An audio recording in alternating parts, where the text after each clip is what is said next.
Go. Ladies and gentlemen, boys and girls, children of all ages, welcome to the fucking show. I'm here as always. I'm Man at Arms. I've been sitting in this chair staring aimlessly at this camera since last week, waiting for you. This is not true. These are lies. With me as always, I can't tell where he's at. Fork, knife, spoon. Ryan, say hi to the people. Do it. Hi, people. Man of many words. Drones on so long. I'm making sure fuckers can hear you. I mean, thanks for starting that now on like the 30th episode, but this is fine. I digress. Announcements.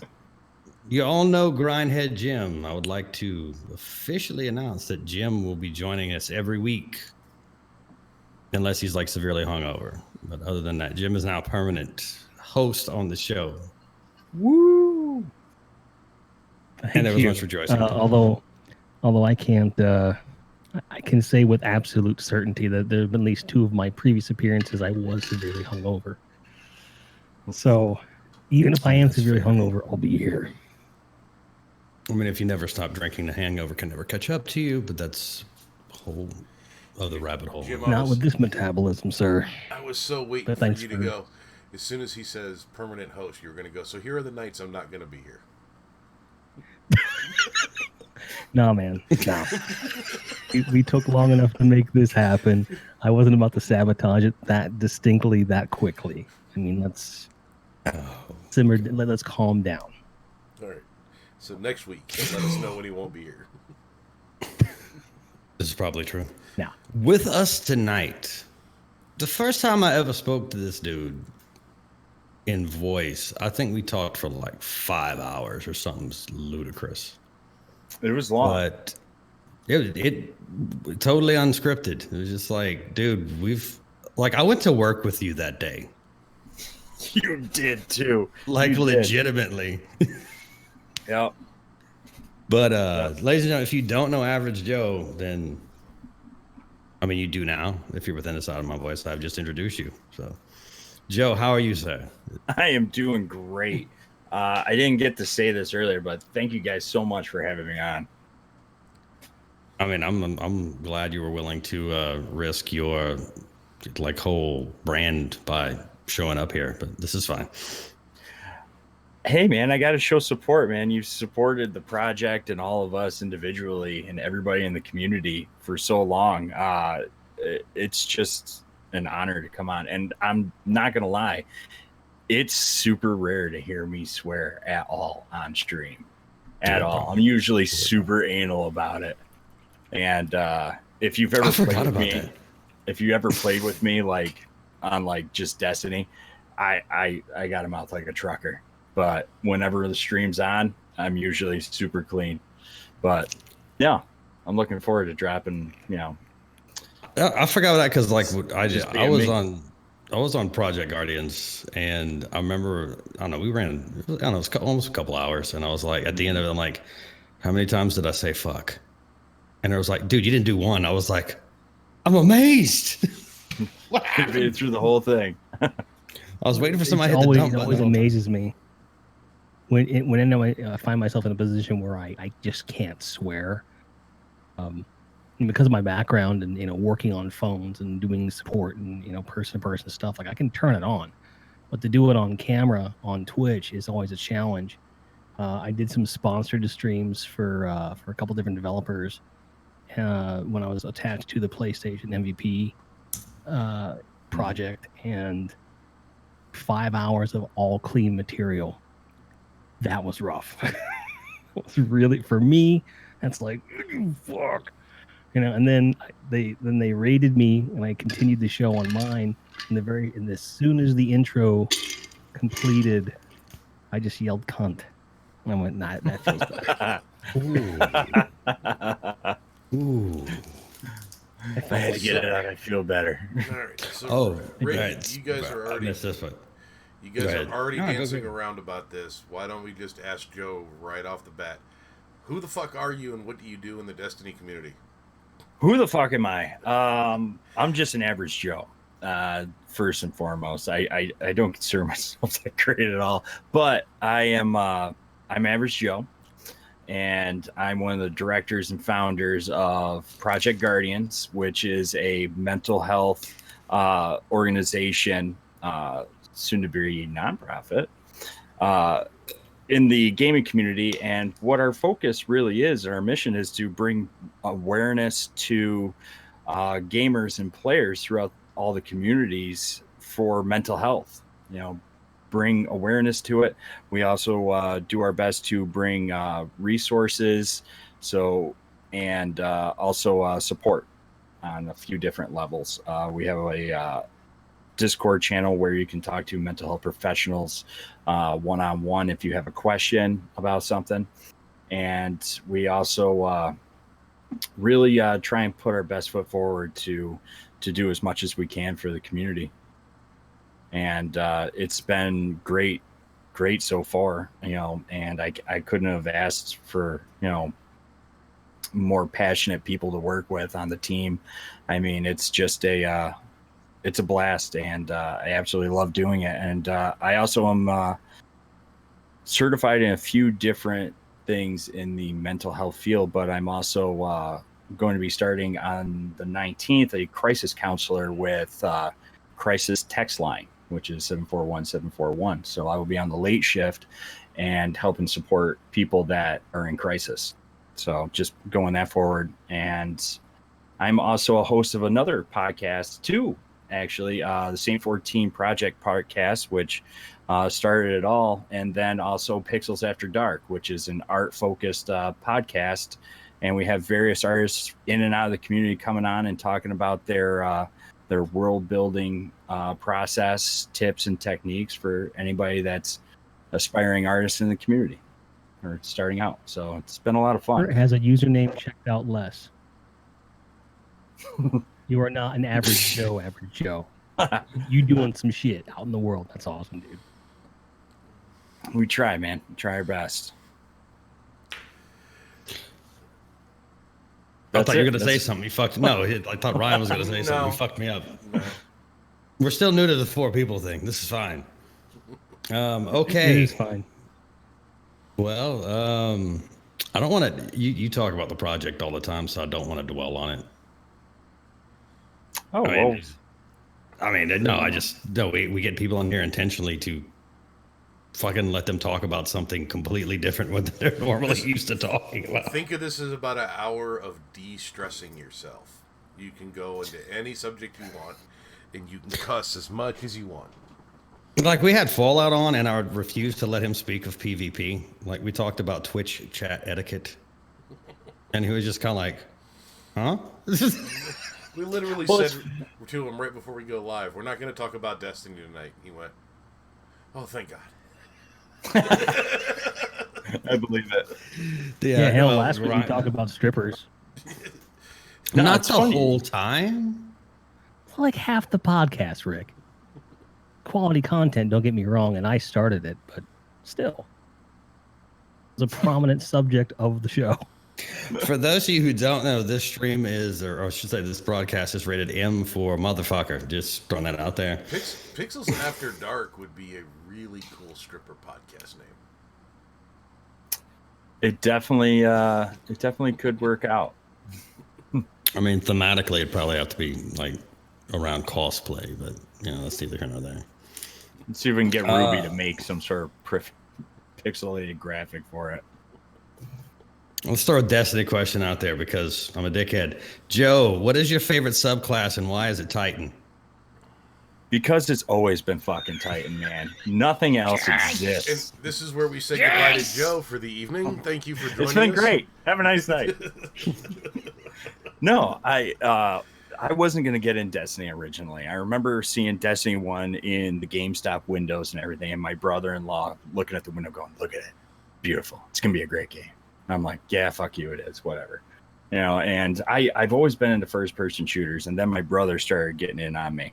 So I ended up picking it up, day one release, and I'm looking at the classes, and I didn't know anything about the lore. I didn't really pay attention to the lore until closer to Taken King, but the Titan class is what I related with and was pulled to the most. It just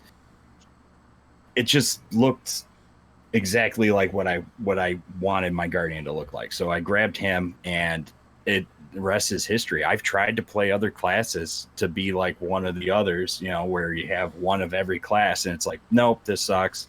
I couldn't get used to the hunter for I didn't even make it an hour. And then the warlock, nope, too floofy, nope. And I know they all have their, bonuses and everything like that, but for some reason the Titan has always felt great to me, and I love it. Yeah, I started out as a hunter, but that's because I had to share an account with my son. So I mean, that was more or less. It was like, you want to be a warlock or a hunter? Yeah, I really don't want to be a warlock, so this is fine. This will work. Could you just make a second, character on that account? No, he has ADD, bro. You can't have double. No, that's a whole thing. It's 3 slots, just 3 subclasses. You have to fill these slots. That's how that works. Just go with this. Don't question it. It makes perfect sense. I'll have you over sometime. Since we've established the Titan's the thing, if you had to pick one subclass within the Titan realm, what would it be and why? It'd be Sentinel Void. Just because it's if you can play it right in PvP, you could almost be godly with it. I mean, it's got a lot of defensive properties to it, but it can be super aggressive in the right situations. But for PvE, geez, it just kicks ass. I absolutely love it. Striker class, I mean, is always a PvP go for, but I've always loved the Void class. And that Sentinel shield with the big barricade where you can shoot through now kind of gives you that from D1 where you used to have the blessings bubble, and then you had the other one. I can't remember off the top of my head. Yeah, weapons of light and armor light. Yeah. Yep. So you're allowed to shoot through the shield, and I absolutely love it. It's worked out great. You can just clear mobs with that subclass, and it's a lot of fun. So that's what I would go with for sure. I've been using grape drink. I use go ahead. Takes care of my next question. So grape drink, got it. Yeah. Fair. I wish I had a video clip of Rick last week telling us his story about playing Gambit and putting the bubble over top of the Primeval. Or the bank. Our own. It was our own Primeval. That way I can play it every time you guys launch into one of these god-awful Titan discussions. So just as a reminder of... I mean, that's not necessarily something I wouldn't have done on purpose anyway. Just throwing that out there. Oh, I could totally see you trolling your own team. So, yeah, well, let's get it. Okay, so yeah, because there's a lot of discussion on this. What game modes are you playing right now? What has your attention? Because there's a lot to do. You can go in a lot of directions. Or are you just kind of like knocking out achievements and biding your time till Shadowkeep? You absolutely nailed it. I mean, there is a ton of stuff to do after you've added all the seasons into our current point where we are. there's a ton of shit to do. I mean, there's so much to do. You can't even do it all. And I didn't even, you know what? I haven't even finished, oh God, what's the name of it? The one before the Drifters DLC. The season of the Forge. Forge. For some reason, I was thinking Warmind for some reason. I don't know why. But I didn't even finish all the, doing all the completion, 100% completion on the Forges. I unlocked all of them. I got them all open, but I never finished. I haven't even made 10 weapons in it because then Season of the Drifter came out and I jumped into that. And this season of Opulence is a blast, and I absolutely freaking love it. I've been focusing more lately on PvP, especially competitive. I was a huge Trials player. I love Trials of Osiris. I played every weekend, even if we got smoked. Didn't even matter. I love playing it. And I love playing in D2, even with the weird new style of it, all the way until they got rid of it. And I just stopped playing comp. And now I have a bunch of the pinnacle weapons, but none of the PvP ones. So now I'm looking at maybe I should get back into it. PvP feels pretty good right now. So I jumped into comp to start grinding out, and buddy Lego jumped in and helped me out, and the dude's just disturbingly good at PvP, but it just such a nice, just awesome guy. You couldn't ask for a cooler dude. And me and him played for a couple hours, and the next night I ended up finishing up and got the Recluse. I threw a little scrap team together, and we went in and we banged out the last 4 matches. So I got the Recluse, and I'm halfway done with the Luna's Howl, and I'm loving comp right now. Comp feels better than quick play. Yes. And for fuck's sake, what is it? The Jotun? Yes. How that goddamn gun has escaped a fucking nerf is beyond me. It is the most trolliest gun in PvP, and going into comp and seeing a 3-stack, each of them running it, is just nope. I'm done. I've never seen 3 people running it. I've never come across that. Really? I've run into full stack teams that they all have. Yeah. Yep. You're on PC though. I mean, there's a lot of cocksuckers on PC. Just throwing that out there. I'll be on PC in September. Oh, I'm gonna switch over. Me too. Me too. There will be one more cocksucker. Rick will be on PC as of Thursday. Ooh. So that's his delivery day. So what are you gonna do? Just kill time until Shadowkeep? No, I'm not turning that shit on until I have crossplay. Fuck that shit. I'm not grinding this again. But I'm telling you, that Jotun gun is just it's ungodly. It's godly. It's a one-shot kill that tracks you and can somehow manipulate physics on corners and walls. I mean, This thing, I absolutely... Maybe it's because I'm just a little biased because I don't have it and I'm not being trolly as well. A little jealous and going on here, huh? You just have to run the Forge. That bandwagon. No, you just have to run the one Forge over and over, and you'll get it within 10 runs. Which Forge is this? The second one? No, whichever one has the Nordic name, is Gofanon. Is that it? It's the second one. It's the second one on EDZ, the one on the south part of the map. That's where if you do 2, yeah, you'll have it within 10 runs if you just keep running it over and over again. And the fact of the matter is this: as someone who didn't have it for a long time, I just got it at the beginning of this season, and I'm a big PvP guy as well. But I'm big on the Insurmountable Skull Fort Top Tree Striker. That's my jam. And because traversal is the name of the game, and then having a one-hit kill at my disposal doesn't hurt either.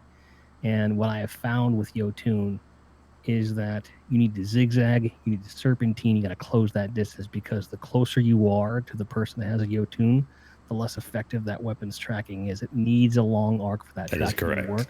So if you stay in their face, they can't do shit. And what I've learned to do is I run up on someone with a Jotun. As soon as they start to charge, I shoulder charge 90 degrees and then turn with a dust rock and slap them in the face and be like, sorry. It's like any other weapon. Learn to anticipate what they're going to do and try to get around it. Now, once you get the Yotun, you will find it is not as easy to use as it appears to at a glance, but it can be very satisfying. It is a lot of fun. I actually have more fun with it in PvE than I do with PvP. But Boop just said, "What the fuck is a Yotun?" that's a short-lived animated series from the 90s. It was a takeoff from the Domino's mascot that never actually got any traction. Jim is not a huge Thor movie fan. This is fine. Okay, I don't know if anybody. Well, like, so my entire week was basically I ran 4 menageries and I played comp. And I don't know if you guys noticed the day I got really pissed off on Twitter. So Monday, Tuesday. Friday. I don't know. I kept posting screenshots of like my kill feed. Because what happened is I played like 3 games and everyone on the other team was using like rifle. That it was a fusion rifle. I was just like, so I like legitimately. I went outside. I smoked a cigarette. I smoke kids. I don't condone it. Smoking is bad. Just throwing that out there. But I was just like, fuck it. So I put on, I got Jotun and I got a one-eyed mask, which I never wear. And proceeded to wreck shop for like the next 2 hours. How could you not wear that thing now? It was, because I'm a striker titan. And I wear Peregrine Greaves, but that's neither here nor there. I haven't got that yet. He's sponsored by Camel. Remember when Crimson Days was going on? It was the duos. A buddy of mine got super salty because we were getting smoked, and we just figured we'd just have fun, so we threw the skull forts on, and I ran bottom tree Titan, because if you run bottom tree, you can keep getting that super, and just keep running with it. Dude, we went 22 matches without being defeated, and this poor bastard stuck with us on the other team for the entire time, all the way until the second to the last match that we played, and all we did was just shoulder charge people for the entire map. Every single freaking match we went into, all we did was shoulder charge and then just super. It was a blast. It's like I run 5 impact mods, so that's pretty much how I play every game. I remember going into a match, a Rumble match, to warm up, because I like to warm up. And before I go into groups, I go into Rumble because I have no choice but to adapt. This was like 3-4 months ago. And I was like, all right, kids, we're going to warm up. And I have the clip on my Twitch channel. I was just shoulder charging like crazy. I ended up getting a 20-0 in Rumble because they got me once with a rocket. I was like, well, what are you going to do? But I don't normally go that. But the thing is, once I started going, it just became okay, I'm just going to troll them. Fuck it, I'm going to troll them. And I did, because it was like, any times if you heard the old, if you see a Titan coming, just back up. Well, it's like, well, if there's, 5 or 6 of you, you're not backing up. Whose fault is it? It's not me. What I do naturally, I'm a great white shark out in these streets. All you gotta do is back away from the shark, bro. Back away from the teeth. You'll be fine. But no, you get mad. You're like, like, that's where I want you. Come closer. Come on. So like, and I could say that about any of these meta subclasses that people tend to complain about. For the most part, there's some tuning that needs to be done, but I think there are some abilities that people complain about because they don't bother to learn how to counter things, and definitely one of them, in my opinion. Did you see what Sheik did with the Dune Marchers? No. Destiny Fun Police. So he doesn't run tracker. He's a Sentinel. But asked across to the video. So if you put Dune Marchers on, you get slide distance. You get the area of effect damage. So he's running Juggernaut, bottom tree striker, and he wipes the other team twice on one super. And he tweets Bungie like, he tweets Bungie, he's like, okay, this is actually fucking broken. It can be super salty. But here's another thing. when you hit that breaking point and you go, okay, I'm just going to be that trolley guy now, that's when it starts getting fun. And you have that mixed emotion. Like, it's kind of a blast being trolley because now I'm actually winning and having a blast doing it, where I was trying to play kind of somewhat just casual. I'm going to try this weapon, that weapon, and this and that, stay away from like the meta. And it's like, I'm getting wiped. I'm sick of it. Throw all this stuff on. And then you just go to town and, just start going ham.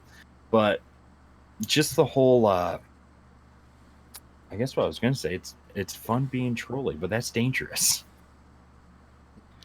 I mean, it is. I mean, it's fun to pub stomp people, but like, you can inspire like direct competition. Like the matches where it's super close and you just barely have an advantage.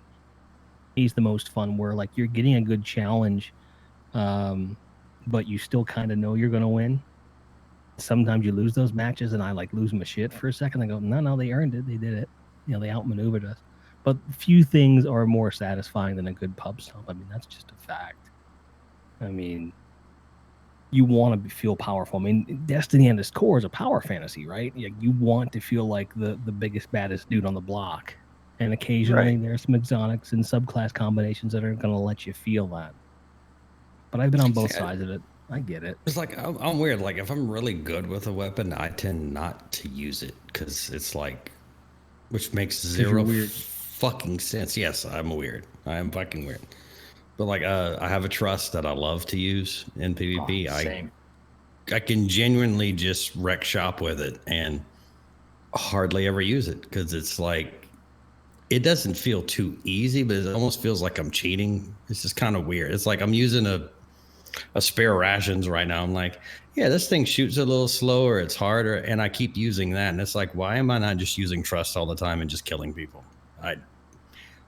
I have a psychosis. Are you trying to like challenge yourself more? Do you think it's a challenge thing, or do you think it's because you're trying to make the game more fair? Like, what's the deal, bro? Yeah. I don't know. It's like I'm running around with a sniper rifle. I can't use that thing. I've been running around with a sniper rifle for like 2 weeks now.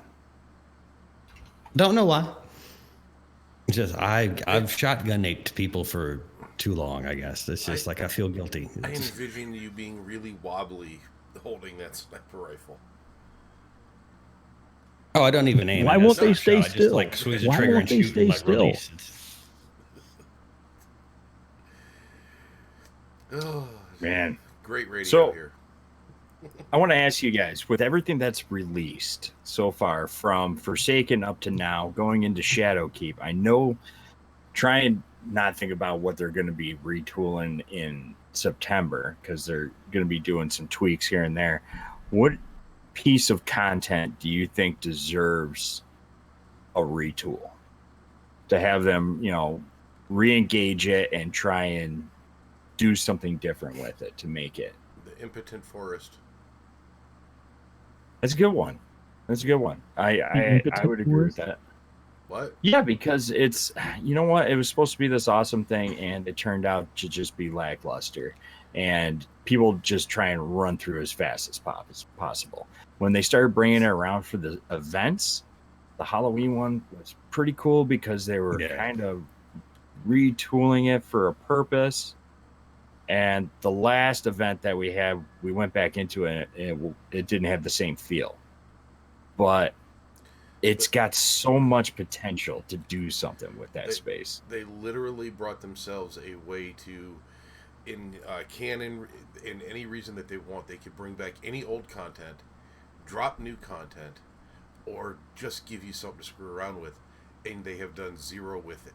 I mean, they've done one good event, and it's like, why does this exist? Yeah. I mean, for me, it's PvP. It's retooling. I don't think you see They've that. already retooling it though, so I'm biased. I think that it's something Well, that they're really focused on. They're working on it. They're collecting data. No, I mean, there's still, but like a countdown. I don't care if I ever play countdown again. It was a cool idea, but I think we're all over it. I think that it's a game mode that probably is more at home in quick play than it would be in competitive, the way that it works right now. You could make it, because it's something that is too many escape routes with that. I love the game mode. I enjoy playing it. I like strategizing. I like predicting team behavior. But it's one of the reasons that the competitive playlist failed. And part of the reason comp is more fun now is a wider variety of things to do. When it was just two things, you're like, ugh, which bullshit is it going to be now? And which trolly shit am I going to have to counter against this time? Or at least now you have control and class matches to kind of spread it out a little bit. And it can really be about your skill and not about people exploiting game modes and looking for backdoors and shit like that. But I get that. Like I understand. My solution, besides deleting the game mode altogether, was instead of, attack and defend where there's two possible bombs to go to, just every round you switch sides and you have a bomb and they have a bomb and go. Like the old, remember the bomb on the Halo game mode? Where like literally you're attacking and defending at the same time. Yeah. And then for that one, because Countdown currently has two places you can, pop it. My question would be, so you'd have two of them. Thought process would be whoever gets to one first and arms it. Now that becomes the only one because the other one will disappear. It'll lock down or something. And you can disarm and rearm, and you could, fight over that one thing. Like I could definitely see that. Make it something that's a bit more engaging. The only downside to that, I can only imagine how long those fucking matches would last because people going back and forth and like throwing bombs. If you introduce a lot of the raids now, you got those mechanics where you're throwing stuff back and forth. What if one teammate? You still only get one teammate. What if you only got one bomb and you could pass it between teammates and on death you drop it? Then you have to pass it, so it has to be like a football kind of strategy thing. Like there's a lot of stuff you could do with that. I think it's a good idea. I think you're onto something. Well, we had the bomb in Halo, and that was like one of my favorite game modes, and there was one bomb to rule them all. And that was it. Yep. And you just had to figure it out. Of course, we could talk to the other team and taunt them, but that should not be a thing that should ever be put back in the game because there was a lot of bad behavior that transpired. No, that would be horrible. I remember always solo queuing in Lone Wolf and Halo, and I would just mute everybody immediately. Hear like a racial epithet, some idiot kid singing, and then some guy, inhaling. The kid singing. Presumably. Oh, God. And it wasn't You fucking forgot about that, didn't you, motherfucker? It wasn't even the kid singing that was the worst. It was when they would put on their shitty house music and DJ for everybody. Oh, God. They'd have like a phone next to the mic and be sitting. I'm not going to sleep tonight. Fucking dubstep everywhere. This is before dubstep. Yeah, dubstep. Before dubstep even existed. It's like Crystal Method. So, Joe, Crystal meth. What if we flip the question back at you and ask you what's the... How can you flip the question to him? You haven't answered it yet. I did, motherfucker. I went first. It was okay. He did. He said the impotent forest is what he said. Impotent is what he So, you didn't answer it then. Yeah. Joe. Yeah. Short answer on this would be the most current activity that we have for Solstice of Heroes. What if they had like 2 or 3 more maps of that size and like verticality, and then made some different mechanics where there was going to be a wider range of gameplay there, like something else that could be done with it, like what that is going to continue to be an activity would have to have know what else, but I think that type of map was so cool. I really liked what they did with it, and I feel like they could do more with it. Something involving that map. I don't know what. Map is just It'd be a really cool 6v6 map. Wow. V12. No, that would be fucking chaos. Yes. I happen to like chaos. Yes. That would be mayhem. And then put a couple tanks on map. it, and we got big team battle back again. Let's go, baby. I want to see how many strikers would go in for their attack and just miss and whiff and end up going over the side. We're missing those little islands that are floating up there. I have Now, done what this. if they did a blend between the Infinite Forest and the EAZ, where you're traversing through the Infinite Forest, but you come to areas like if you branch off, it's completely random. There is kind of a set way, but you can choose at some point to branch off left or right. And that way will depict on what direction you go to and which EAZ sector you're going to end up for the mini bosses and the boss fight. Would that be cool if they added that kind of If all it together? had the vertical space like that, that would actually have been. Well, I mean, that's kind of what I thought we were going to get when it was pitched to me. I thought that's what we were getting, and then that turned out not to be. So yes, I agree. Yeah, this no. would be cool. Like that's That what would have that's a what I little something to imagined it. it was going to be when they were talking about it, and during the Vidoc, and I'm like, oh, this is gonna be awesome. And it was like, wait, Yeah, they built this thing up and like it was like they were like selling you a deck of cards and you got like the Joker and you're like, where's the rest of the cards? Like, no, this is it. This is it. This is the card. Like said it was like this. No, this is it. It's randomly What? generating 3 pieces. But it comes in it must 4 be true because colors. I was thinking it's 3 pieces in my head. No, for me, I'm still waiting for Trials to come back. I just want elimination. That's all I want. Elimination, Trials, 3v3 or 4, whatever have you. I want Trials to come back. But as far as outside of that, what I personally would like a retool, it would be the Lost Sectors. They're pointless and monotonous, and they're not worth doing. And when they first brought it out in D2, when that first came out, it's like, we got secret shit everywhere. You're going to have to find it. It's going to be this epic little side thing. You're going to go in there and fight some dude and get something cool and open a chest. It's going to be all shiny. And it's on your map as soon as you load in. It's like, oh, there's a Lost Sector there and there and there. And you go in, it's like, okay, this is going to be cool. Oh, named area. Go in and you fight through 50 dudes and kill the captain. It's like, And get a blue. and you get a blue and like 50 glimmer. It's like, well, this is fun. The last time it was fun to me was when the faction rally was going on before they patched it, where you could just go through that one entrance of that one Lost Sector. You go to the exit, Easy, come back, open it. Go to the exit, come back, open it, and you were just farming it. You know, anytime there's a farming method, I think they're wildly fun just for while they last. Like, you know, or if something's just completely broken. Laser tag weekend. That was a blast, you know, to play in. Absolutely. There was no way, you know, you went in going, we're not going to win. I don't think anybody's going to win, but I'm going to light this guy up like a candle in a second, you know, and you just go through. And even in trials, it was like, we're not getting to the spire or anything. We're literally just going to try and light everything on fire. And it was a great time, but I'd like to see them redo something with the Lost Sectors, just because it's that piece of content that they could literally just take it out of that deck of cards and throw it in the garbage can, because there's nothing to do with them. I mean, I don't find a use.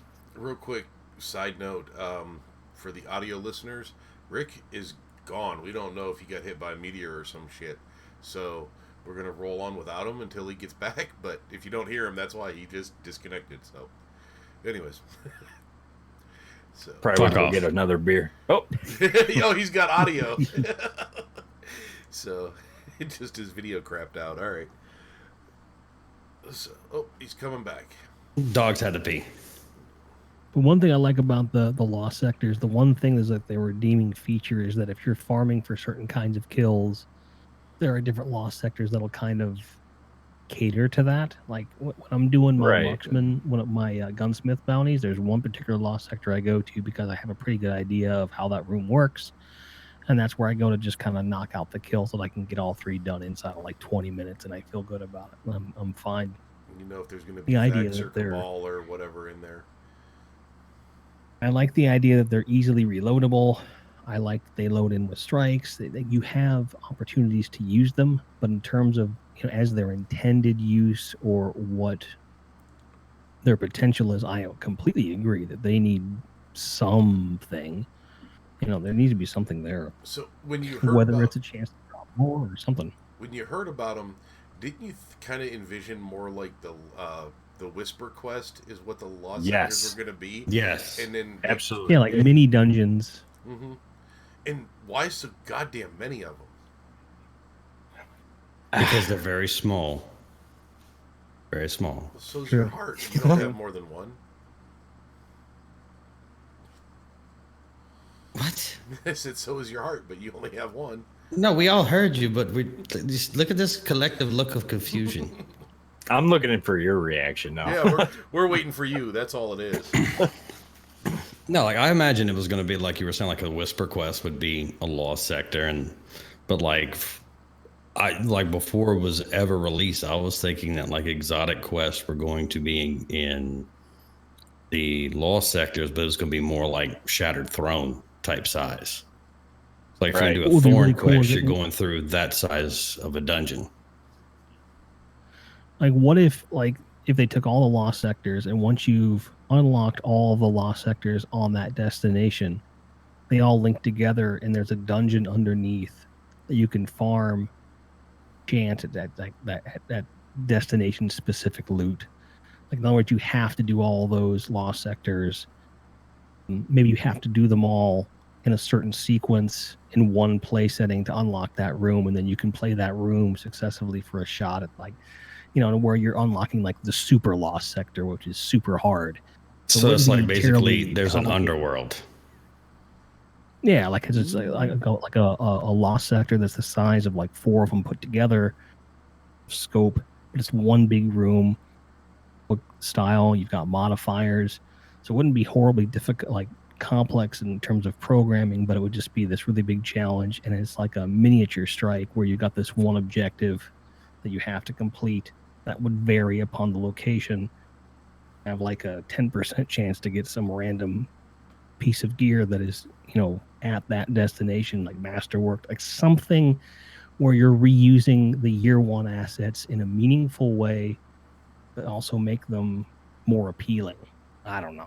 It could have been cool. Like instead of fast traveling, you have like one lost sector at the bottom of the EDZ and one at the top. But there's no fast traveling. So your shortcut would have been to fight your way from south to north through the lost sector tunnel to get you to the other side of the map quicker. As opposed to driving get old all after the like way 2 around. years at all. That wouldn't get old. I mean, bro, we've played D&D type games. This was a thing. How many times though can you see somebody trying to traverse down there and they just get booted with a beaver error or something? It'd just be like, oh god, I was just trying to get to the south side of the map, motherfucker. Trying to connect. Contacting Destiny servers. Oh crap! One of the things I'm most excited with bringing back the Moon for Shadowkeep is that it has fast travel now. And if someone's like, I gotta troll on me all the way over here. I almost don't want the fast travel on the moon. I want to live it. The moon wasn't that big of an area where you couldn't get to the other side in 45 seconds. Yeah. It's double now. Yeah, depending upon where you are, though. Like if you were all the way deep beneath, and someone was up by the Hellmouth moon. Like right, if they were up in the Hellmouth, way in the corner by one of the strike entrance or whatever, it'd take you a while to get up there. But in terms of like if you're on the surface, you're absolutely right. I mean, yeah, that's easy. But once you go in the bowels, and there's stuff on the moon that never been able to replicate in any Destiny 2 experience. Like I remember when they reintroduced Necrochasm, and the beginning of that quest, you got that white auto rifle to drop, the Husk of the Pit, I think it's called. Yeah. And it was it would drop from any yellow bar on the moon, but it was a random drop. So I immediately went in at reset, went right to that first room that has like the 2 or 3 ogres, killed them, went down all the way down, killing every yellow bar along the way and nothing. Well, fuck this, I'll go to the other side. And I jumped all the way back up. So it was like a 15-minute jaunt looking for yellow bars and killing everything brutally.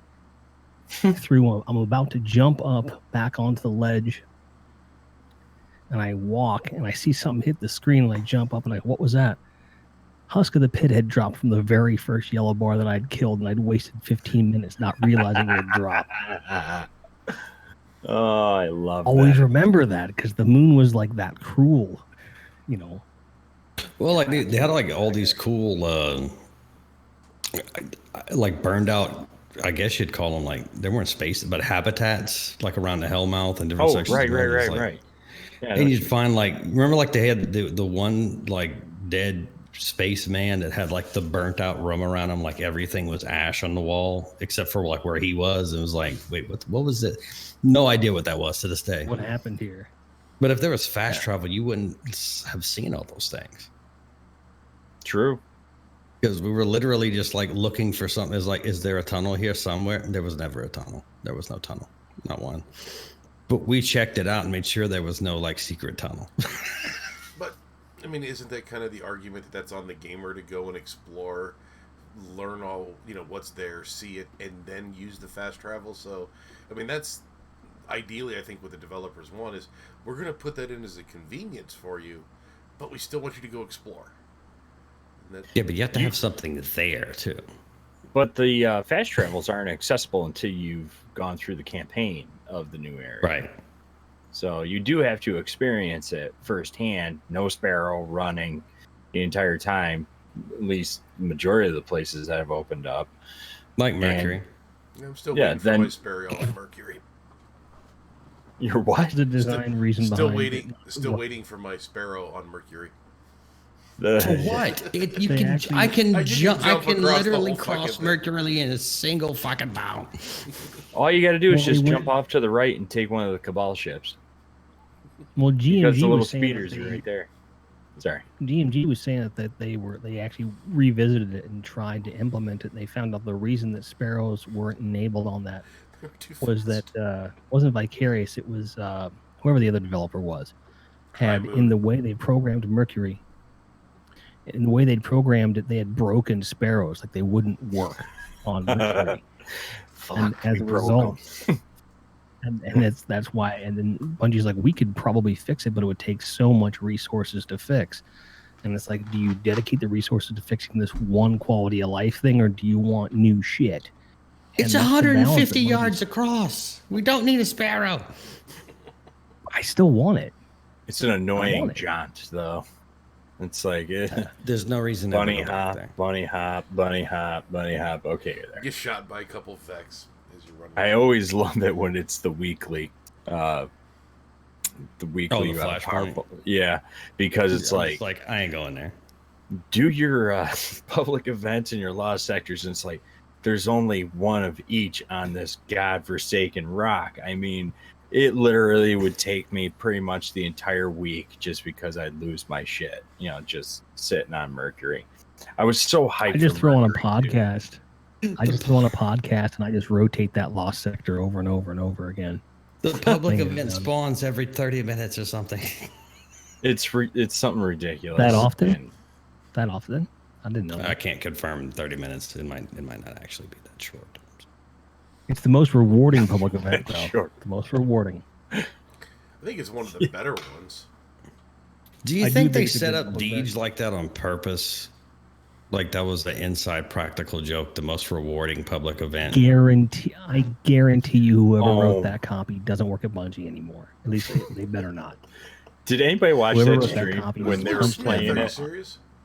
I was watching it live, and Deej is like, two tokens in the blue. Yes. So classy. He kept his shit together, and I'm watching it live. I think it was in my office at work, and I'm watching it on my phone because I can't access it on the work computers or anything.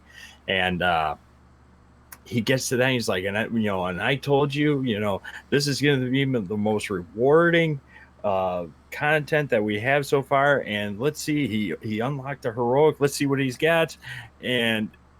Okay, that was great. Now we're going to be looking at this over here, and he just completely didn't even skip a beat and moved with it. It was like, it was too close. Because technically that is true. It is the most rewarding public event that's there. Yeah, you get 2 blues instead of 1.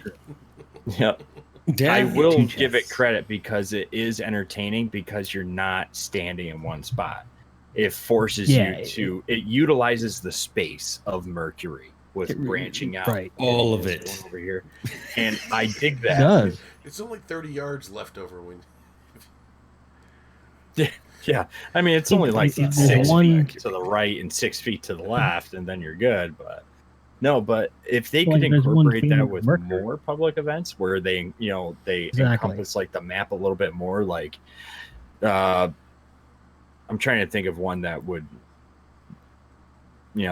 spark in my mind. I'm thinking of some like the glimmer extractors, like here, and then they teleport somewhere else. That's great, but something along the lines of like a giant servitor, and the giant servitor one where it goes over here.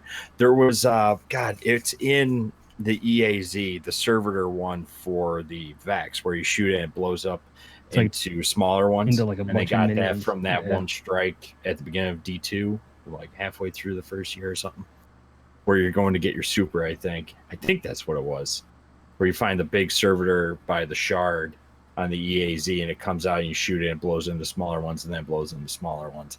Something like that is a like rotating public event that just works around the map. And then I don't know, I'd like to see something more involved, like the public event that's on Mercury. And it's sad that there's On not much to Mercury. do there. Just Like, look not at how much to of do Mercury there. was created is not an explorable part of the area. All of those strike areas and like the final story mission, like there's a lot of space that you cover there. And the fact that they can't use, like, say, the Infinite Forest as like another map screen to get to those places. Just go to that screen, pull out your ghost, you pick which area you want to explore, and then you'd go. The adventures, like there's, this would be true of any destination really. If you could take like the adventures, which are just, some of them are in places that don't exist anywhere else, or give you access to shit you can't get access to any other way. Think of how much more expansive each destination would be if you suddenly unlocked all those maps and then started putting actual hidden shit. You're getting like a little hint of that now with like the callous bounties with the hidden treasure chest, which is like a great way to get me to go back into certain places. Like there's so much they already have built that they could expand upon without building new shit. And I'm hoping that that's part of this, like, long we're going to be with Destiny 2. We may not get a moon every year. What if they go back and like start linking together all these maps and making the existing stuff more relevant, like the lost sectors or whatever like that? Well, I mean, there's a lot of space that like we went through once and we've never been went there back again? for like any, like on Titan, to have that whole underground area where you get to see the Exactly. giant worm swim across in that one mission. Exactly. And you never go back there. There's nothing there anyway. But it's like, it's massive. Or the what's it called? The solarium or whatever on Titan. The Yeah. giant, massive, like a bombed out hotel casino thing. It's like, Yep. don't know what it is. Don't know why it's there. It's huge. And we go there basically for one strike. Like, they could do stuff in there. I mean, just like, well, I mean, somebody. Go ahead. You cut big out enough for a Crota-sized raid, which is, there's tons of, like, I feel like they worry about that stuff too, and the question is, are they going to be able to leverage it? Because there's this question about how big they can make, literally how big of a file size they can make Destiny 2 before it becomes untenable. And I think if that's a concern you have, then you just utilize the resources you have in a different way. And I'm hoping that they're going to be able to do that. You could almost turn Titan into strictly a raid destination for as little as they use it. And, you could just literally go, okay, this is no longer a planet. We're just going to build our raid in, our next raid into this, and then do a story update where, XYZ aliens came and kicked our asses out of it, and now we got to go take it back or something. Or you could take a place like that, which has a lot of like catacombs and maps and stuff. This was big to something Joe was talking about. Like, he's a big Trials fan.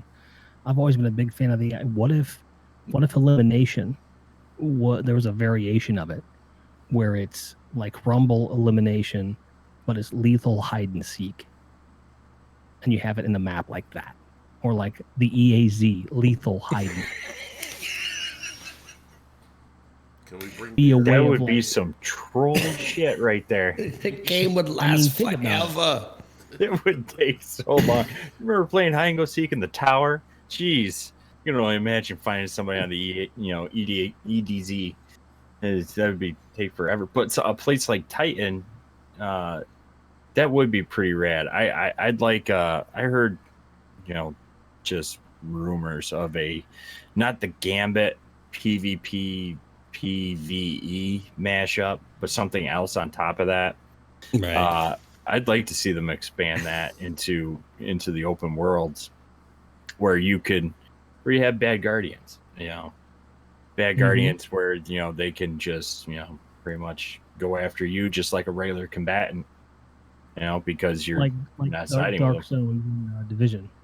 Right. Yeah, exactly. A dark zone like in Division. Just Mercury. There it is. It's the new dark zone. What if like another guardian nuked you in a public space, like the EDZ, and nothing really good or bad happened, but you dropped some resources? Oh yeah. There would be a full-on war tomorrow. Oh yeah. Like I need Best data farm in the lettuce. game. Best farm right here. Get the blueberries while they're coming in. They're not even loaded in yet. There's 6 of them there. Blade Brush. You get all your buddies to join you in a fire team. You go down to are you guys ready? Yeah. Get closer. And then you shoot at your feet with the truth and go, thanks for all the stuff, guys. Yeah. You start Again, like farming Warcraft. raids and shit. Right. I mean, there's way too many things. Okay, so, we spend a lot of time talking about what we want. Anything in the game, and I want Joe to start this, is there anything currently in the game that we don't need? Whether that's a game type, a destination, storyline, whatever. Is there anything that needs to go away?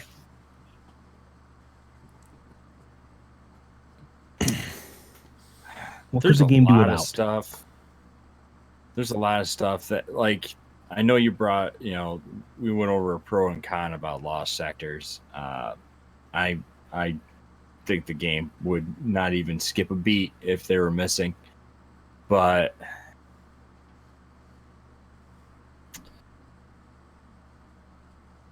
I don't know. I don't think the loss of tell you the truth, Warlocks are going to be pissed. I don't see a point having Ikora in the tower for any of the NPCs, really. Any of the NPCs, any of the factions, they're all irrelevant at this point because they offer you nothing to advance. Nothing. Like, you can't get anything from any of them that is like trading in resources for them is going to give you, ultimately good gear or this. Nope, sorry. That's not how it works.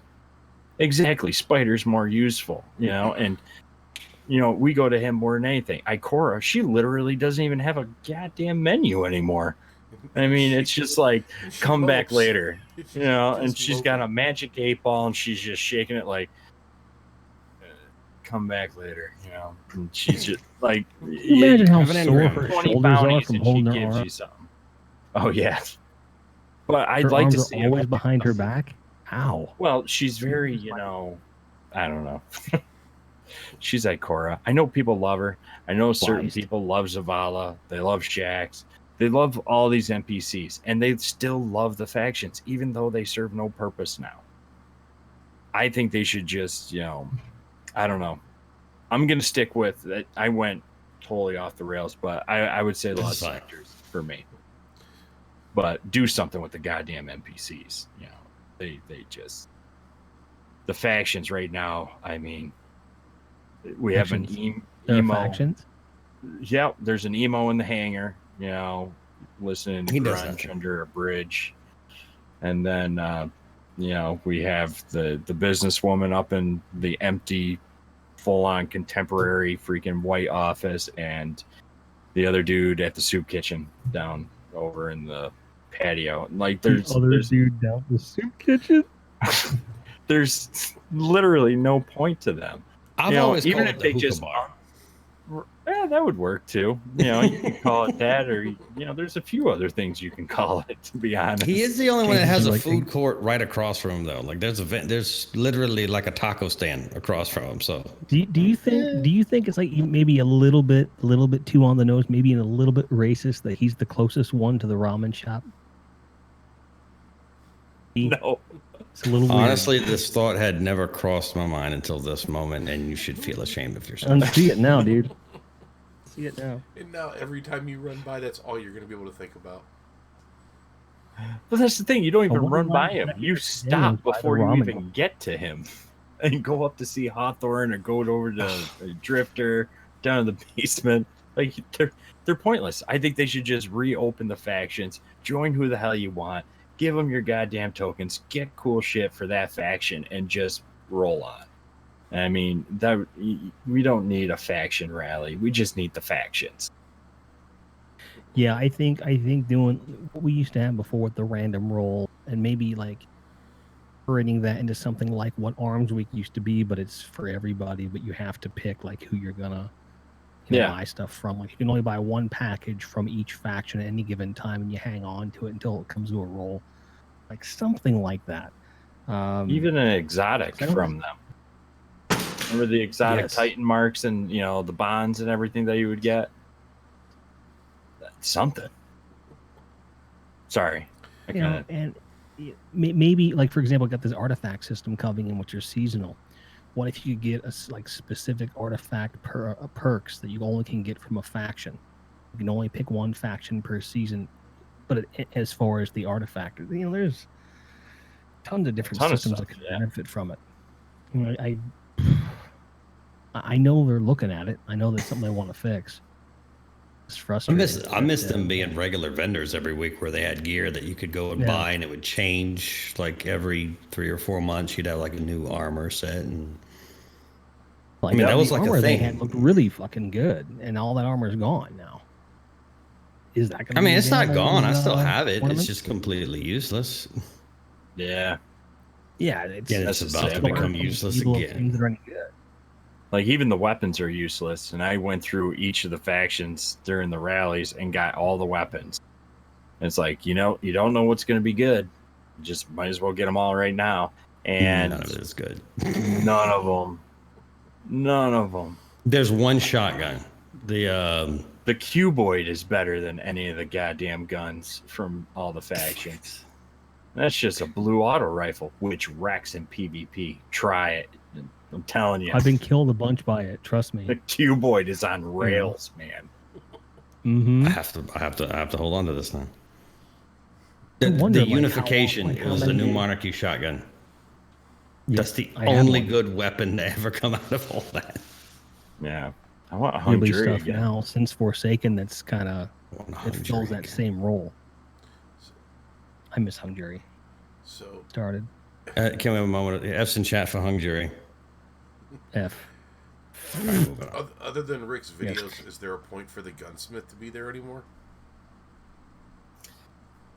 He's more fun. I would argue, farm your rentals or whatever the fuck they're called. His bounties have really that's the thing. Some of the yeah. His that was a really smart move, because not only did it make him relevant, but it made one of the biggest pain points of the economy no longer a pain point. If I really want to dedicate, I can get 70 some enhancement cores a week if I want to. But then again, those bounties don't have to exist in the first place, right? You just automatically have them, which would then be like, well, I don't know. Are there any good menagerie mods, being that we're kind of dabbling around the one purpose of the gunsmith? Because I haven't found any. There's a couple good ones, but nothing that's like worth endlessly farming for. I was just curious because I just unlocked that thing a few days ago, and I'm like, oh, I can throw an extra grenade. Sometimes. Awesome. Sometimes.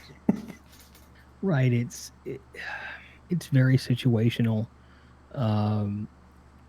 there's good stuff there, but nothing that is good enough by the amount of farming one would probably have to do at this point. Now, that answer might change and we get towards the end of the season and the chests become more rewarding. I don't know if that means we're getting more chests. I don't know if it means you're getting more drops per run. They haven't said yet, but that next patch that is coming out the beginning of September is supposed to really up the ante on Menagerie and give us something to do, which I'm totally stoked for. I want to try it, but I have no idea what that means. I'm on my 34th all-stringer without rangefinder. Nice. Still haven't gotten one. Not one. Could literally be rangefinder and any other perk, and I would keep it at this point. Right?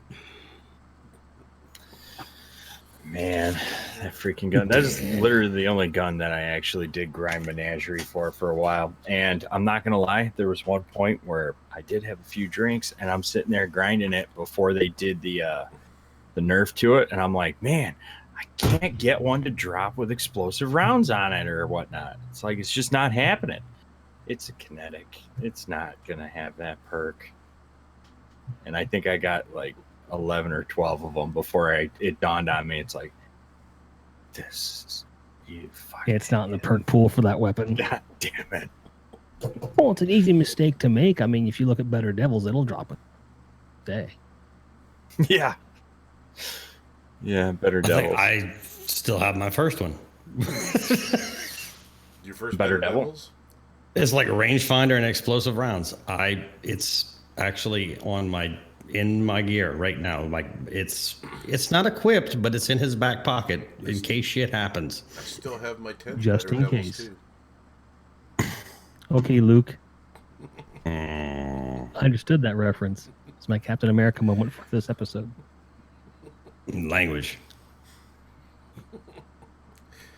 Man is playing Galaga. Thought we wouldn't notice, but we did. I do that at work at least once a week. There you go. Play Can you Usually change in the front of game? customers. No, just usually in front of customers. I'll just wait till there's an awkward conversation off in the distance, and I go, "That man is playing Galaga," and disappear out the back of the office. Oh, shit. No Wow. wonder they run around and hit you with hammers and shit. This is fine. All right. Yeah. So, What are we looking forward to for Shadowkeep? Let's throw this out there, because, well, I guess we have a lot more time. Never mind.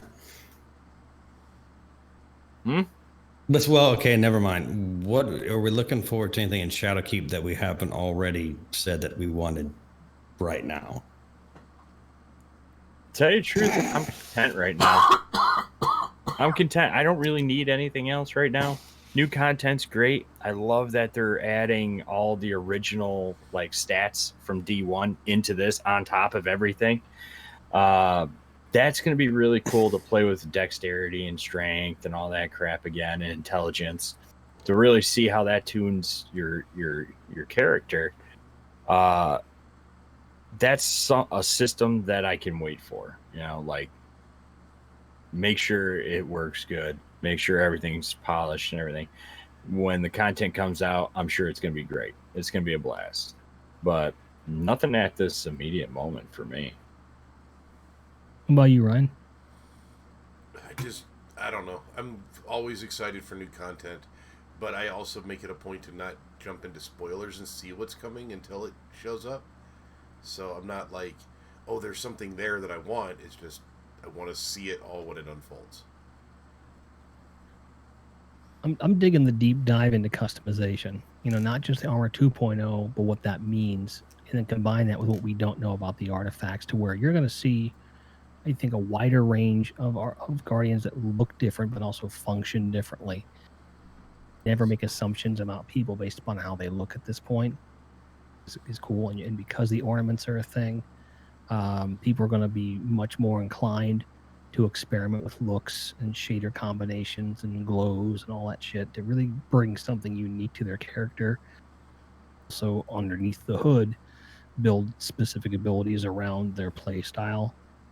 That's going to make PvP a much more rich environment. It's going to make raids a lot more fun to strategize with. And I only see that going deeper as the game goes on. So this being that first step and that really deep dive, I think, is probably the most valuable part of what we're getting out of it. I hope the new raid is good. Fuck. Black Garden. That's interesting. It's a great setting idea, but the last couple just really seem to be like, you know. And unfortunately, I think we're kind of all looking for the Vault of Glass raid experience, and it's kind of like having your first kid. You just never have that feeling again, kind of situation. True. You know, you can have as many. But what kids if, like, as you you showed want, up? but they're never as special as the first time. What if you climb the top of that spire, you go to the Black Garden, and then you slay a whole bunch of enemies, and then the end boss, it's your raid team against an end boss, and it's a hot dog eating contest. Then it says Weasel across the screen. Weasel. Yeah. The raid boss is Pauly Shore in a hot dog eating contest. I'm there. Sign me up. Heroic is him There's and Artie Lang. Pauly Shore reference right there. No one that That'd be listens on to this is going to even know who Pauly Shore is, just so that you know that. Documentary. Besides like our personal friends. I guarantee Boop knows who Pauly Shore is. You're damn think right he's he older than all of does. us. And Elmer, If if you you're don't home- know, start looking it up.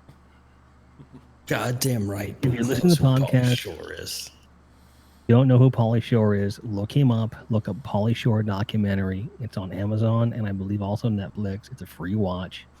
It's actually a decent documentary. It tells you who he was, who he is, tells a really sad story, and you get some laughs along the way. And I think he gets laid at some point in the documentary, so it's worth it. So watch that documentary. A counterpoint to Jim's argument. You can see anything in life, but you can unsee nothing. Don't watch.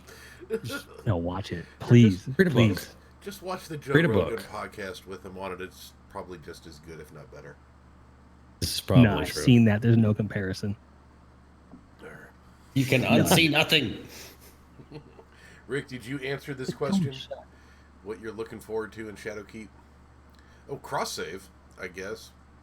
I mean, That's yeah, not coming in a given. Shadowkeep. That comes at the end of this month. It's part of the Wait, Shadowkeep package. Is it still coming in September? Yeah, whatever. said they- it's No, it's coming in coming at the end of September. August. It's confirmed coming the end of August prior to Shadowkeep. It's part of the Shadowkeep package originally, but then Bungie decided that they needed more time to keep some of the parts, on the workbench, as they said. So they're giving us this one because it's ready to go. It sounds like. Right, and that means there might be a Destiny Unfiltered raid or something coming before Shadowkeep. Like I would be in for something like that, or a PvP run. I don't fucking know. For us all to get together on one platform. I asked Rick if he wanted to try to do something, and he looked at me like, "Are you fucking serious?" Like, no. I just looked at chat and Evil Jay says no wheezing the juice. No wheezing the juice. I saw that. No wheezing the juice. Well, Brendan Fraser action for you. Yeah. Oh, God. It's going back. This is Encino Man. Encino Man, yeah. This is Mhm. arguably Brendan Fraser's best movie. I don't think you could argue that's his best movie. I think that is his He best only had movie. 3 lines. I mean, this is his best acting performance. three You good gotta go with lines, that. Wasn't he in a cartoon? He was in Looney Tunes something or other, right? Looney Tunes Strike Back or something like that. There was a Oh, sequel. God, that was a thing. Hands down, best Yeah. movie. God. Oh, Bugs no, I was Bunny. thinking of Partial Crazy thing. Bone How or do you- Monkey Bone. How do But you diss Monkey Bugs Bone, Bunny? Brendan Airheads there. Fraser. So, Yeah. No one's that going was to better. mention Airheads. all right, Rick. Again, did you answer this question? What you're looking forward to in Shadowkeep? I mean, I got a Thunderlord and Peregrine Greaves. I'm kind of set at the moment. I mean, we could buff shoulder charge. That would make me happy. They don't need to. What do you want the map to explode when you hit somebody? I would really like it if you have two missile titans that super at the same time and collide with each other. Not only do they both die, but everyone on the map dies at the same time. Just says game over.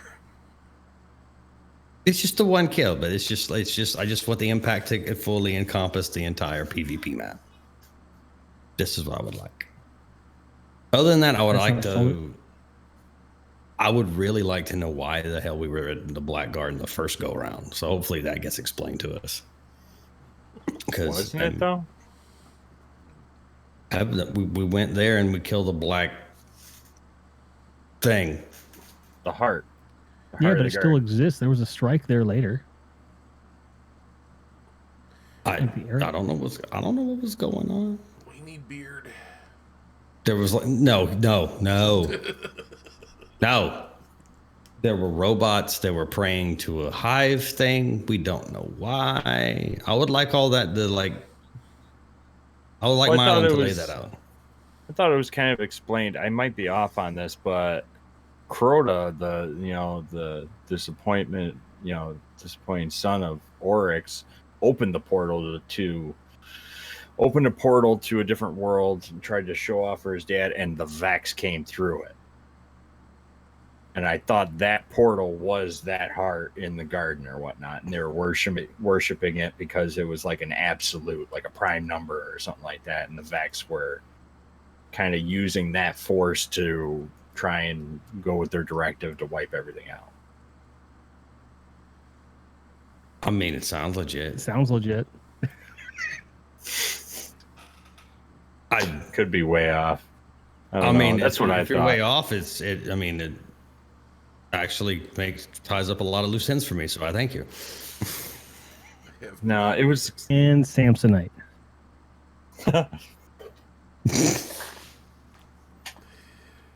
What even is this podcast? Oh my god. Why don't we bring this back around and start talking about, Jim, what do you guys got coming up with your podcasts and charities and everything, the 400 other things you got going on? What's next on your agenda? You said Jim. Joe. Sorry, Joe. Yeah, I knew he meant Joe. So I was waiting for that. I was just like, thanks, assholes. I want to see this. I want to see when this the play awkward out. dude. The best part of awkward silence is the awkwardness. We had to let it roll. I'm just sitting here and I'm like, I'm just waiting. Well, we're not giving Joe the floor to actually answer the questions. I'm going to shut up now. No, yeah, we're hoping to have another stream coming late September, October time.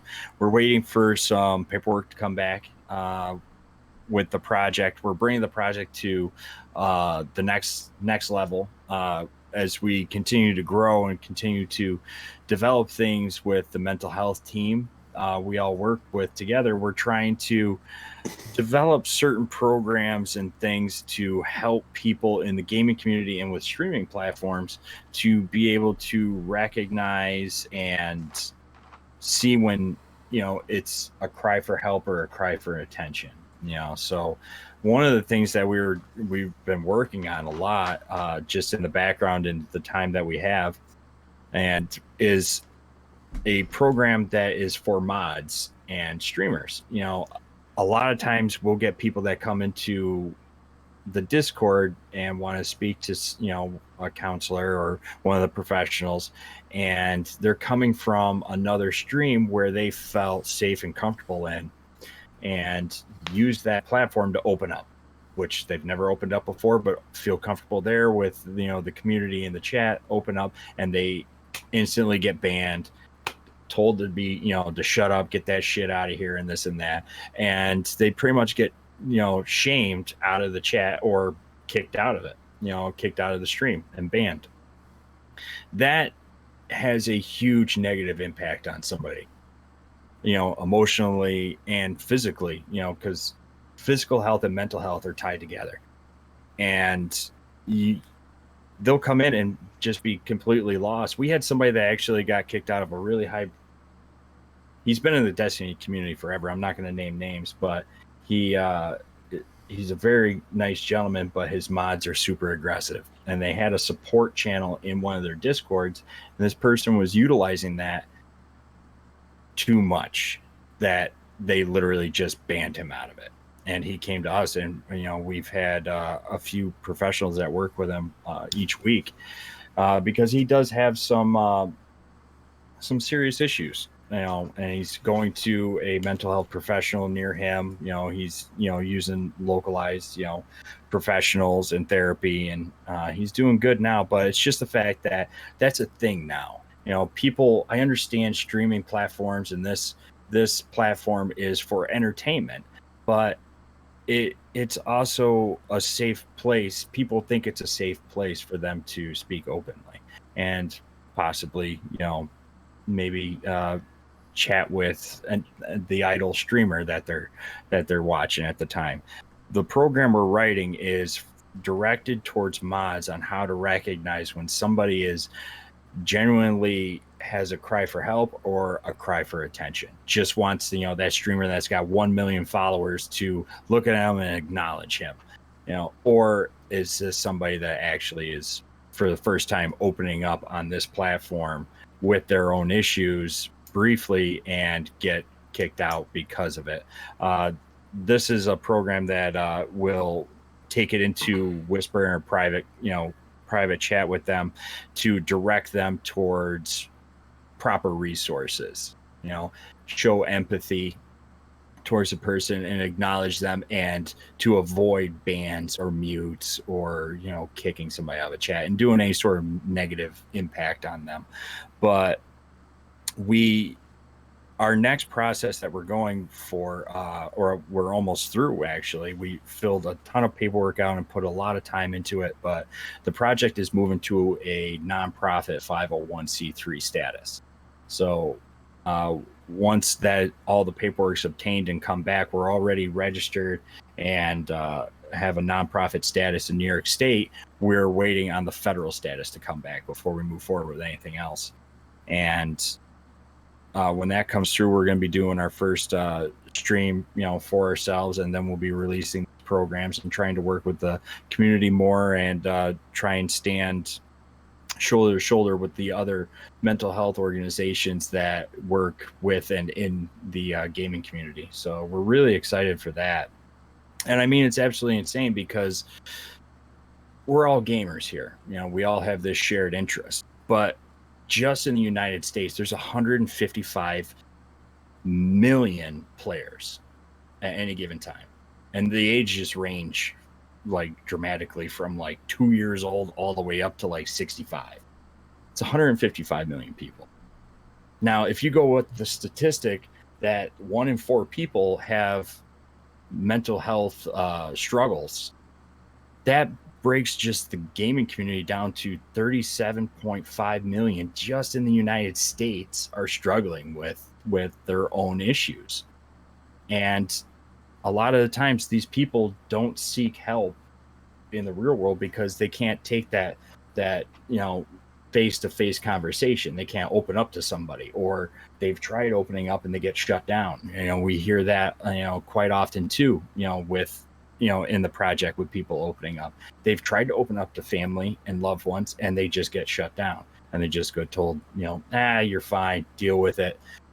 We try and move past that, and we really, really are trying to put a lot of things in place and do as much work as we possibly can to bring awareness to the gaming community, make people realize that they're not alone, honestly and wholly, and that people do care, and bringing resources and support networks and just awareness about mental health, about struggles, and about things that you can do for your own self-care, and to also be empathetic towards other gamers. I mean, the 4 of us, if we were a raid team and we were in after a month of raiding on Wednesday nights for a month, I'm going to know each of your personalities just from your voice. Yeah. And I'm going to know if Rick isn't on par, tonight because he's more quiet. He's not dropping F-bombs, telling me to suck it, or, you screwed up, you need to take a shot or anything. He's not saying any of that. Something's bothering him. and we want to Love work that with that's people. our trigger for wellness, telling you to suck it. Uh-huh. Rick, you haven't told me to suck it in like 3 days. Like, are you okay, You bro? haven't told me to go fuck myself like in 4 hours now. What's wrong? But see, Which you is probably recognize accurate. that. You recognize that, and you're going to say to yourself, "There's something wrong with him. You know, something's bothering him." We want to try and encourage people to be active listeners for others on these platforms. I mean, people are more comfortable on a text basis. I mean, with the Crisis Hotline, you see that people are absolutely more comfortable with that platform than a face-to-face, interaction with a professional. But being able to provide the tools and everything for people to make them aware that these things are there and to be more empathetic towards, I think can really help with the gaming community and the all the players within it. So we have a lot cooking and a lot of things going on, and I'm really excited for the end of September, October, which is around Shadowkeep. But so we got a lot of stuff going on with that. I'm really excited.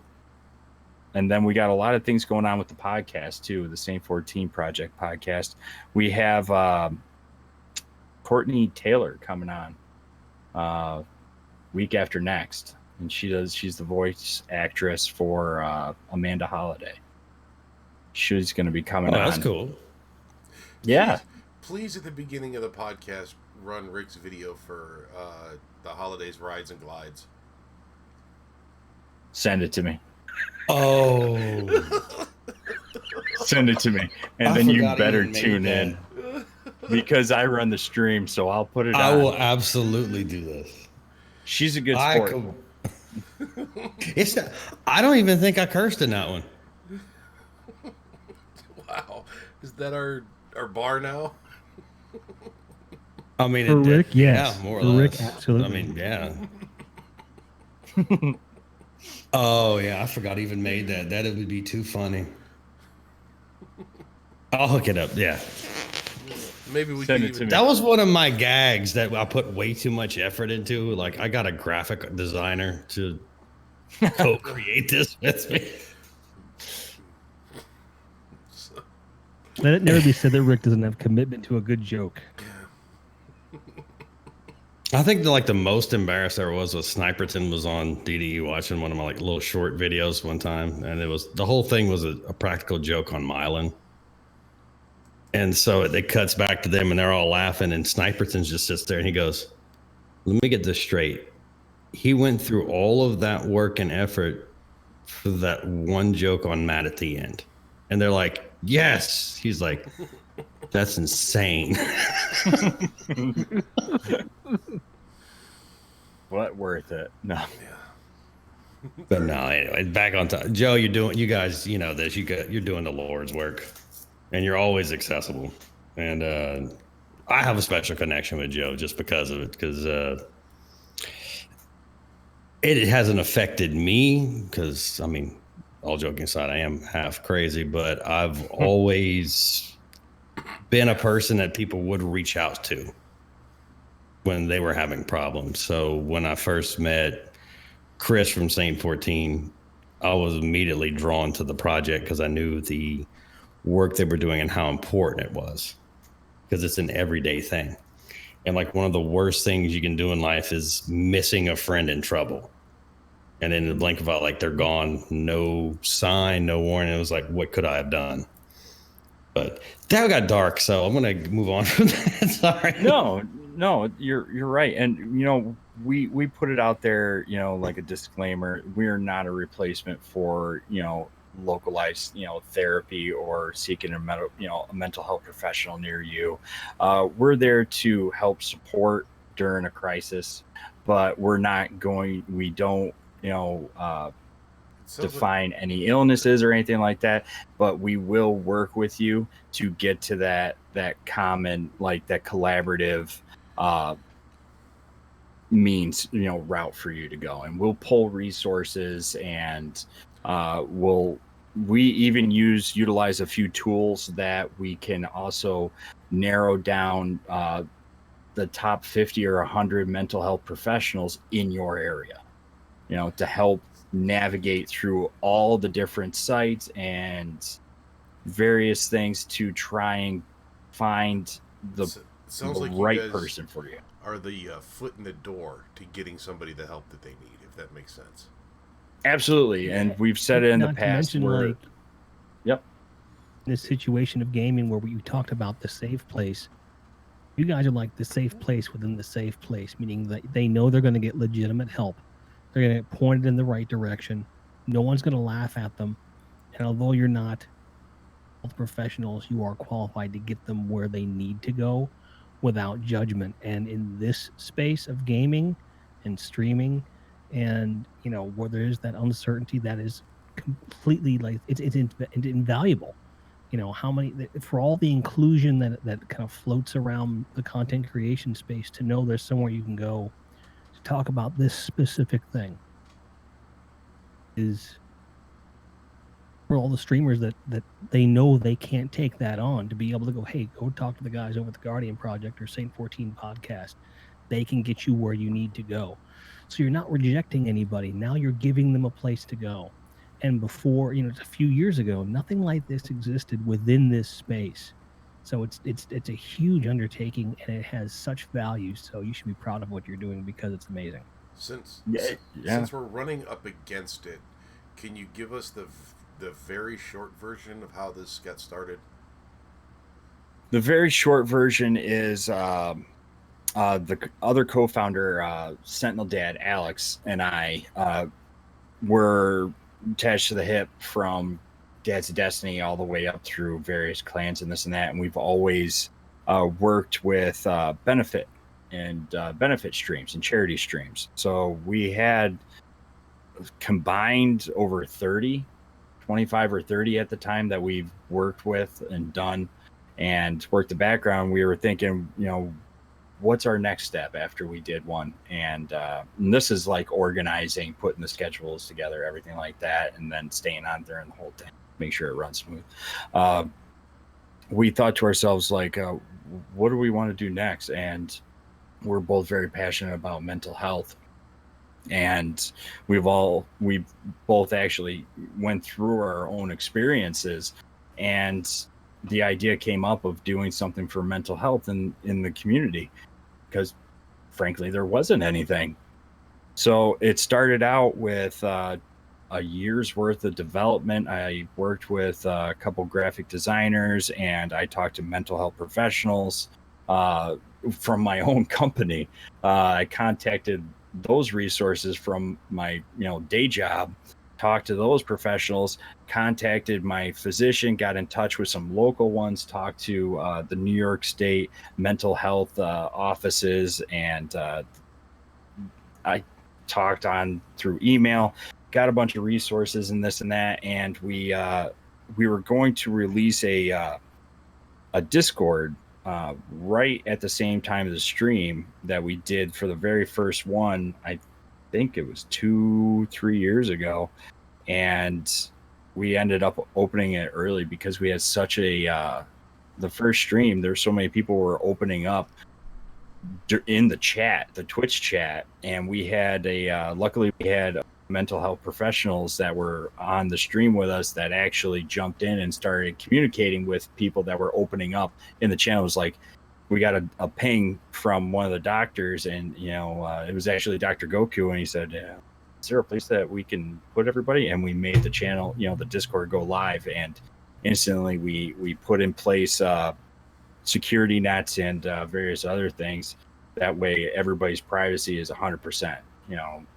Nothing leaves the server, and whenever somebody reaches out for help directly after we've had that interaction, that channel is deleted and a brand new one replaces it, every single time. That way, nothing, in case somebody is like lurking in the background of a chat, like a public one, doesn't matter, it's getting wiped, and everybody's privacy is 100%. But that's how it started, was just our combined passion for mental health and wanting to help others. So that was the short, long Yeah, I was gonna then revert back to No, short. That was I actually wanna- the short version. I want to know what the long version is, but I don't want to do it on the podcast.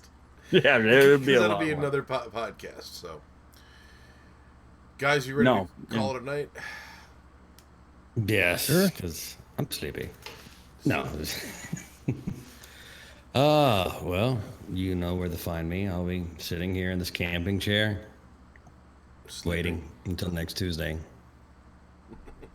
I'll bathe in the interim. Outside that, Jim, where can the people find you? Everywhere that you can find Grindhead Gym. I mean, it's reciprocal. If when in doubt, go to grindheadgym.com. That doesn't change. Joe, you have to give the people all of the links. So, We lost Jim. This is Jim fine. Just disappeared. 3. He hit the button. Like, peace, I'm out. Yeah. So it really looks fun on stream, though, man. It looks like a workshop. It doesn't matter. We're huge on audio. Yeah. So Joe, a couple of your biggest links, and then leave me a like a list if you don't mind, and we'll tag them all onto the description. We'll drop them all below. Sure. Yeah, well, you could find me primarily on Twitter. It's just AvgJoe227, or if you just search AvgJoe, you'll find me. Also, there's a link to our Discord server on the Project Guardians Twitter. You can also find us on projectguardians.org is our website. We have a ton of resources there and a lot of useful tools, and also other links to our Discord, the podcast, and various other things in a schedule that we're working on to keep constant content, and also links to the Let's Talk streams that we do bi-weekly. You'll find all that on the website, and that's about it. All right, Rick. I'm trying to figure out who we have next week. Okay. So while you're trying to figure that out, I've already figured it out. Fuck off. Well, anything else? Go. what did you figure out for next week? Jesus I'm over Christ. it. Okay. So next week, for those of you who don't know, I am T-Bot. It's gonna get weird. I'm just saying. Woo. We totally have a clip of Jim in the chat of him just dropping the mic on us. And I will download that and save that in perpetuity. Oh, it will be the opening for next week's podcast. Perfect. Yeah. Joe, thank you for coming What so a much. what a debut! What a debut! And you're fired, Jim. Get the fuck out. God damn it! All right. Folks. Until next week, we will see you live and unfiltered. Have a good night.